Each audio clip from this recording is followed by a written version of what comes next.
So in the footballing world, I think it goes hand in hand that with the fans that love you, there will also be a certain subsection that dislike you, whether you're a player, a manager, an owner, you name it.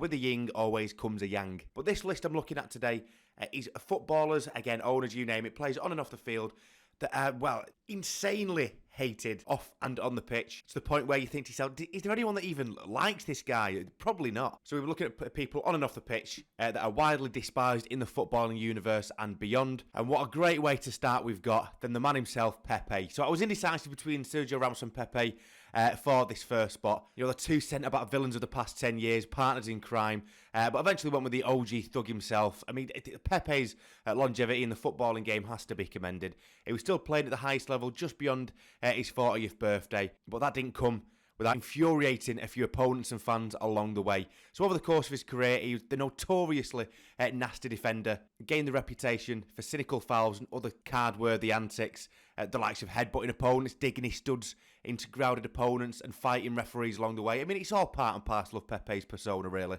But yet, I think one of the OG thugs of the past 10 years, assisted by his partner in crime, Sergio Ramos, he'll be remembered as a great defender nonetheless, but an even bigger bully on the field, let's be completely honest. Next up, we've got one you may not have recalled, one for the older heads, shall we say, Harold Schumaker.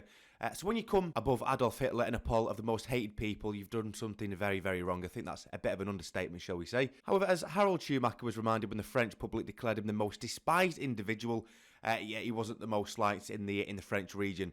A touch over the top, potentially, yes, but the rage is more than understandable. The West German goalkeeper committed probably the most sickening act ever seen on a football pitch when he brutally wiped out Patrick Battison deliberately in the 1982 World Cup semi-final. It's worth a reminder that he didn't even get a booking for this as well. I can't show it here due to obviously copyright, you name it. If you Google it, be my guest and experience one of the worst challenges in football history. And trust me, it's worse than you think. Moving into English football now, we've got El Hadji Diouf, one of the heroes of the Senegal's memorable run to the 2002 World Cup quarter-finals, but El Hadji Diouf was anything but idolised in Britain, where he spent the majority of his club career after that. Accused more than once of spitting at opposition players and fans, former Liverpool and Rangers forward was sent off during his time at Leeds for making lewd gestures towards Brighton supporters.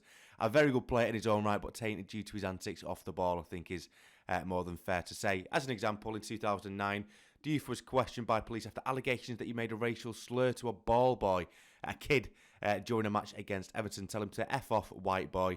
Diouf defended these allegations, saying the ball boy had thrown the ball at him like a bone to a dog, and the Everton fans were racially abusing him and throwing bananas at him. Police found no evidence of this. Now, faking racial accusations was something he was accused of multiple times during his career.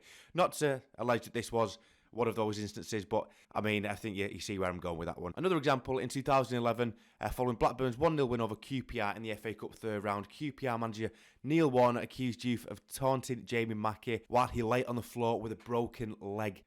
Warnock referred to Diouf as lower than a sewer rat, so to anger Neil Warnock to that extent takes some doing. Jesus wept. Moving on to a similar player, we've got Joey Barton. I mean, where even to begin when it comes to Joey Barton? Why is he such a loathed individual footballing figure? Well, the list goes on and on, so let's have a look. From stubbing a cigarette out under a youth player's eye for apparently no reason, numerous other acts of violence on and off the pitch, his disgusting social media attacks on women as well over the past few months is just a brief indication as to what he's like as a person. I mean, Barton himself, footballing-wise, had a long top-flight career, was quite an underrated footballer in the grand scheme of things, but his inability to behave decently on and off the football pitch means he'll remembered as pretty much anything but a decent player. Former teammate Neda Manua summed it up perfectly in a recent podcast, saying he was a bully to all younger teammates on and off the field, and it was just awful to be around.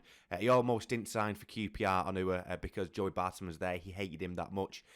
Blaming everyone but himself for his actions. As an example, Zamora on Under the Cosh recently stated that Joey Barton tried to blame Zamora for his red card on the final day against Man City, which, again, how does that even make any sense? Not a clue. Another one with a Wikipedia page that has a controversy section longer than his arm, but listen, the list goes on and on for Joey Barton. What can I say? Moving on to the ownership side of things, we've got Peter Winkelman, the owner of MK Dons, who spent most of the short existence in the bottom two divisions in English professional football. But MK Dons may be one of the most hated clubs in world football, certainly in that region of England either way. Give you a bit of a brief overview. In 2004, Peter Winkelman led the consortium which bought the 1988 FA Cup winners Wimbledon, obviously the Crazy Gang as they were referred to, very famous football club, and controversially relocated them 60 miles northwest to Buckinghamshire in the town of Milton Keynes.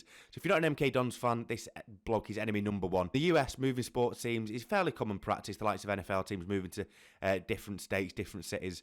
But listen, here in England, it's a huge no-no. It came under fire years after, still to this day, being called a fake owner of a fake franchise, not only by Wimbledon fans, but different fans like scattered all over the country. And it's fair to say, if you're not an MK Dons fan, he's a dickhead, basically, is what I'm trying to say. Yeah, he's a dickhead with the... I'm moving on to this list. We've got another one who you'll be familiar with if you watch Premier League years, Paulo Dybala. So he's one of the most iconic players of the Premier League era, obviously of those early noughties, producing some moments of pure magic, primarily the colours of West Ham. If you watch Premier League years, like I said, you'll be well aware of what I'm referring to. Even stints at Charlton Athletic, although it potentially quite brief, was a memorable time nonetheless. So fantastic player, fantastic talent. But there was another side to the Italian, already controversial for pushing over referee Paul Alcott during his Sheffield Wednesday days, which subsequently, obviously, it came in with quite a hefty ban. He laid bare to his fascist sympathies with a straight arm salute Lazio's right-wing fans in 2005. He eventually came out to distance himself from these accusations, despite his quite obvious affiliation with that political side.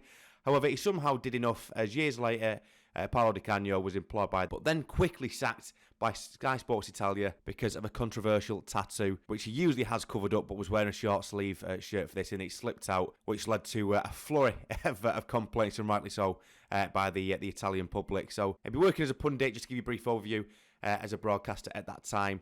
But when he appeared in a Facebook Live sporting a short sleeve t-shirt which showed off a tattoo which says DUX, which is reportedly a reference to the former Italian dictator Benito Mussolini, his days were numbered. It's illegal in Italy to defend fascism, and so Dicagno's tattoo was usually covered up by a long sleeve shirt when he presents, which obviously hides the tattoo itself. But on this day, he decided to brave a short sleeve t-shirt, and that was when it backfired. A load of complaints came in by the Italian public, and he was then dismissed as a pundit. And finally, before we finish, a few notable mentions on the most hated list. You've got Vincent Tan. I mean, there's no guidebook in how to run a football club at the end of the day, but there are a few things ought to be fairly obvious you shouldn't do, and one of them is to change the team's historic playing colours. A lot of people have since forgot that this even happened, but he changed them to red one of the first seasons he took over.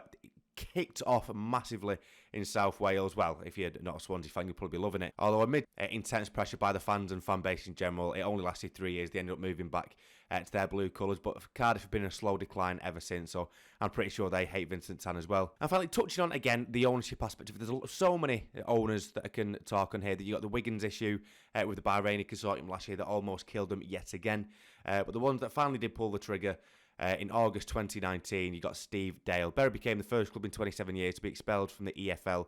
It was a historically sad turn of events. There's myself been to a lot of Bury games as a kid as well.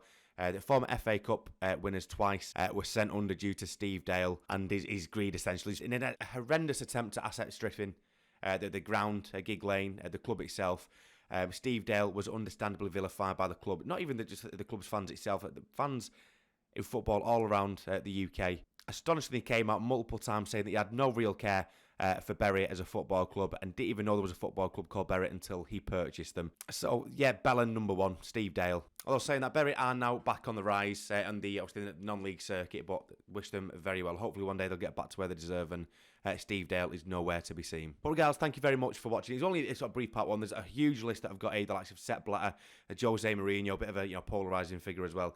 If you do want a part two, drop a comment down below, and I will obviously do that as and when you want. But regardless, thank you very much for watching. I hope you've enjoyed, and I will see you all very soon indeed. Take care now. Bye-bye.